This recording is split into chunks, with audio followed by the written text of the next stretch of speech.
Bonjour à tous. Donc, dans cette vidéo sur la séquence sur les nombres entiers, nous allons revoir comment lire un nombre entier. Alors, pour écrire des mots, on utilise donc les 26 lettres de l'alphabet qui sont A, B, C, D jusqu'à Z. Mais pour écrire les nombres, on utilise les 10 chiffres qui font de 0 jusqu'à 9. Il y a bien 10 chiffres puisqu'il faut compter le 0. Notre système de numération est dit positionnel. En effet, la position d'un chiffre dans l'écriture d'un nombre indique deux choses. Premièrement, sa classe et ensuite son rang. Nous avons donc le tableau de lecture des nombres entiers suivants. Il se présente de cette façon. Donc d'abord, nous définissons la classe. Nous avons la classe des unités, la classe des milliers, la classe des millions, puis des milliards. Et pour chaque classe, nous avons donc 3 rangs qui sont à chaque fois unité, dizaines, centaines, unité, dizaines, centaines, unité, dizaines, centaines, etc.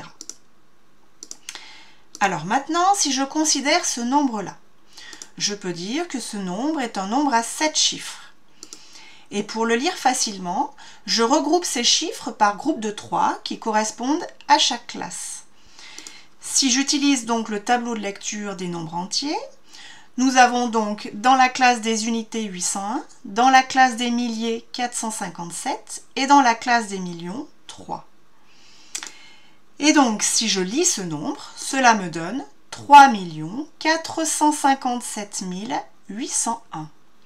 Et si je décompose ce nombre, je peux donc dire que ce nombre est égal à 3 fois 1 million, plus 4 fois 100 000, plus 5 fois 10 000, plus 7 fois 1000, plus 8 fois 100 et plus 1 fois 1 qui fait 1. Alors maintenant, si je veux lire le chiffre des, ici, centaines, donc je regarde dans la classe des unités le rang qui correspond aux centaines. Et je lis donc 8. Je peux donc dire que son chiffre des centaines est 8. Et si je veux lire maintenant le nombre de centaines, il faut que je lise tous les chiffres qui sont avant le chiffre des centaines. Autrement dit, son nombre de centaines est 34 578. Et voilà, c'est terminé pour cette vidéo.